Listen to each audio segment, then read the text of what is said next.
নমস্কাৰ ডিডি অসমৰ সমূহ দৰ্শকবৃন্দক স্বাগতম জনাইছোঁ। প্ৰিয় দৰ্শকবৃন্দ, আজি আমি আহিছোঁ গুৱাহাটী মহানগৰীৰ পৰা প্ৰায় ৪৮ কিলোমিটাৰ দূৰত অৱস্থিত এখন গাঁও ধৰবাম কণীয়াকুছি গাঁৱলৈ। এই গাঁওখনৰ আছে এক সুকীয়া বৈশিষ্ট্য।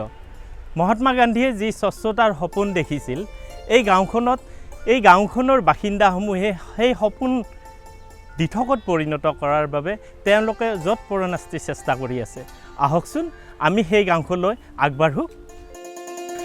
কামৰূপ মহানগৰ জিলাৰ ডিমৰীয়া মৌজাৰ অন্তৰ্গত এখন গাঁও নাম ধৰবাম কণীয়াকুছি গাঁও। প্ৰাকৃতিক সৌন্দৰ্যৰে পৰিপূৰ্ণ এই গাঁওখন এক ব্যতিক্ৰমী গাঁও। সেউজীয়া গছ গছনিৰে আবৃত এই গাঁওখনৰ আছে এক সুকীয়া বৈশিষ্ট্য। গাঁওখনৰ লোকসকল স্বচ্ছতা সম্পৰ্কে যথেষ্ট সজাগ।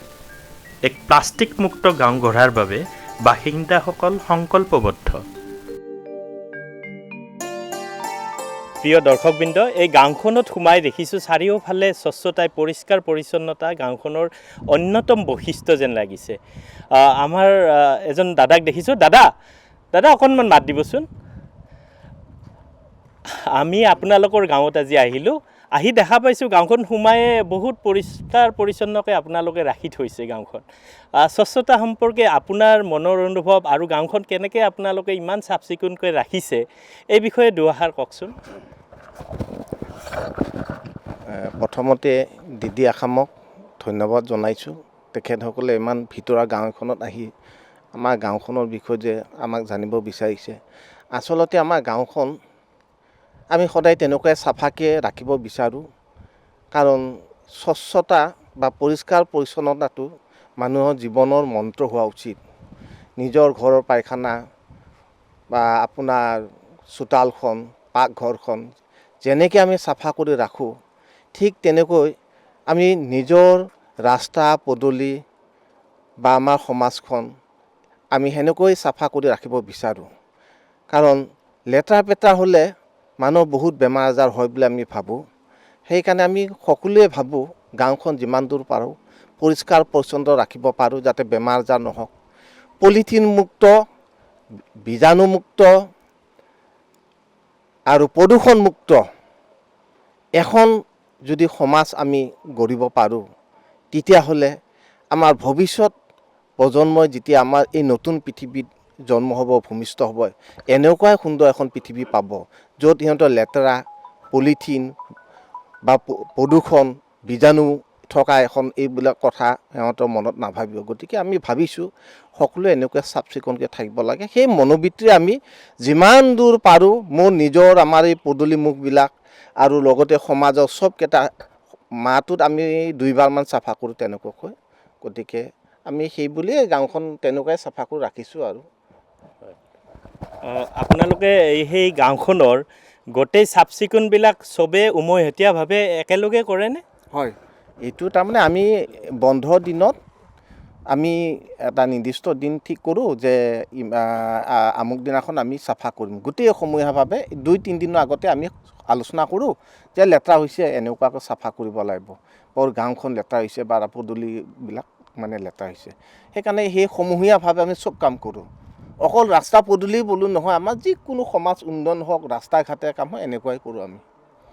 আপোনালোকৰ গাঁওখনত সোমাই দেখিছোঁ চাৰিওফালে গছ গছনি আৱৰি আছে। এই গছ গছনিবিলাক আপোনালোকে নিজে লগাইছে ন?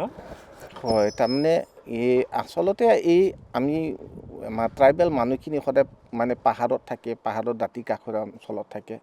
গতিকে গছ গছনি আমাৰ মানে উৎপাদন বস্তু বুলিবলৈ আমাৰ তামোল বা এইপিনে এই নেমু টেঙাৰ গছ, এইবিলাক লৈ আমি বেছিকৈ ৰোপণ কৰোঁ, যাতে মানুহখিনিতো ইয়াত জীৱিকা বুলিবলৈ নাই, তাৰে বেছি কিবা এটা যাতে খাব পাৰি। সেইকাৰণে গছ গছনি অলপ বেছিকৈ লগায় আৰু মানে খালী জেগাবিলাকত সেইবিলাকেই বেছি কৰোঁ।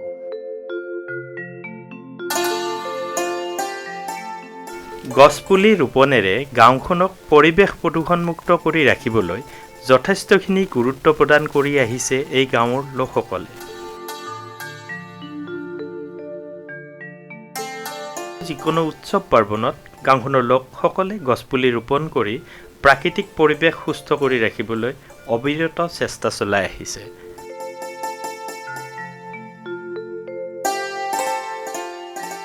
এই ক্ষেত্ৰত গাঁৱৰ গাঁও প্ৰধান শ্ৰীযুত বসন্ত ৰাহাঙে এনেদৰে কয়। হয়, মই এইখন গাঁৱৰ গাঁওবুঢ়া হয়।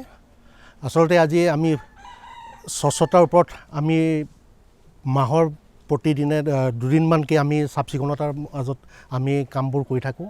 আৰু এই আমাৰ ধৰবাম কণীয়াকুছি গাঁওখনৰ আমাৰ কমিটি এখন আছে আচলতে, ধৰবাম কণীয়াকুছি গাঁও উন্নয়ন কমিটি। এই গাঁও উন্নয়ন কমিটিয়ে আমি মাহৰ 2টা দিনত অৰ্থাৎ আমি চাফ চিকুণতাৰ ওপৰত বিশেষকৈ গুৰুত্ব আৰোপ কৰোঁ। ৰাস্তা পদূলি নিৰ্মাণৰ ক্ষেত্ৰতে হওক বা অন্যান্য অসুখ বিসুখৰ ক্ষেত্ৰতো এনেকুৱা ধৰণৰ কামবিলাক আমাৰ এই কমিটিখনে উন্নয়নমূলক কামৰ লগত জড়িত হৈ সামাজিকভাৱে আমি দায়বদ্ধ হৈ থাকোঁ।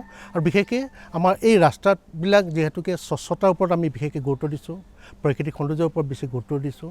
আমাৰ নিজৰ ৰাস্তা পদূলি, নিজৰ ৰাস্তা ঘাট, নিজৰ সন্মুখখিনিত আৰু যিখিনি মানুহ অহা যোৱা কৰে এই জেগাবিলাক আমি চাফ চিকুণকৈ ৰখাটোৱে আমাৰ নিজৰ কৰ্তব্য আৰু দায়িত্ব বুলি ভাবোঁ।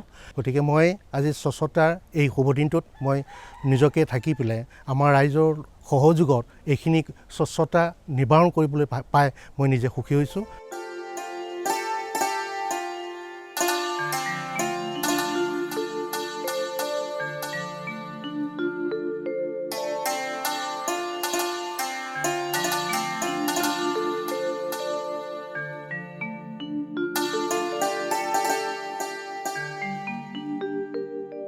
স্বচ্ছতাই মানুহৰ মন প্ৰফুল্লিত কৰে, মানুহৰ শাৰীৰিকভাৱে সুস্থ ৰখাত সহায় কৰে। আৰু মানুহ যেতিয়া শাৰীৰিকভাৱে সুস্থ হৈ থাকে তেতিয়া মানুহৰ মানসিক বিকশিত হয়।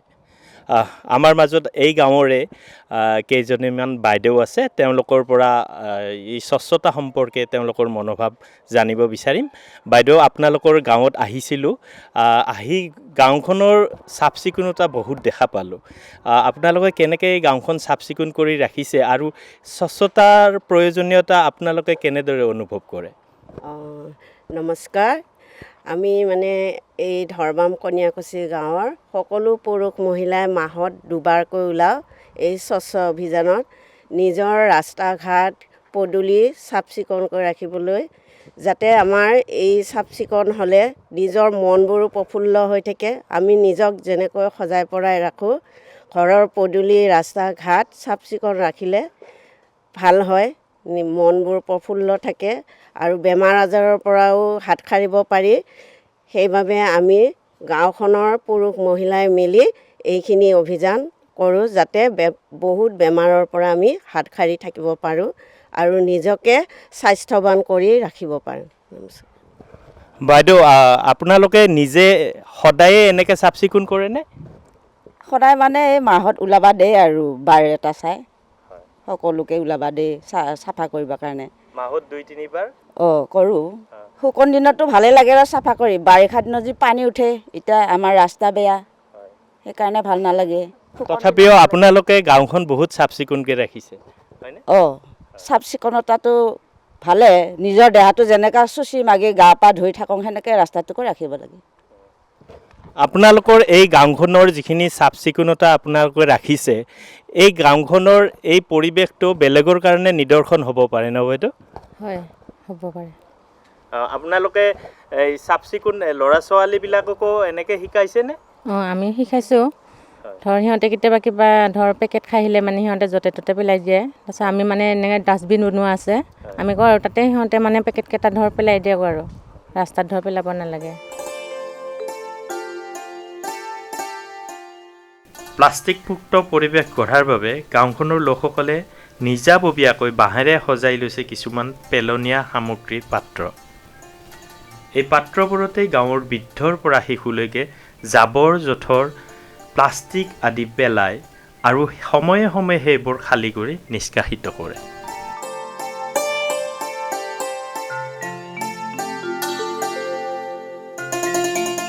সময়ে সময়ে এই গাঁৱৰ লোকসকলে সভা পাতি গাঁৱৰ বিভিন্ন বিষয়ে আলোচনা কৰাৰ উপৰিও গাঁৱৰ স্বচ্ছতা সম্পৰ্কে পৰিকল্পনা কৰি আঁচনি প্ৰস্তুত কৰে আৰু আঁচনি বাস্তৱত ৰূপায়িত কৰিবলৈ আগবাঢ়ে।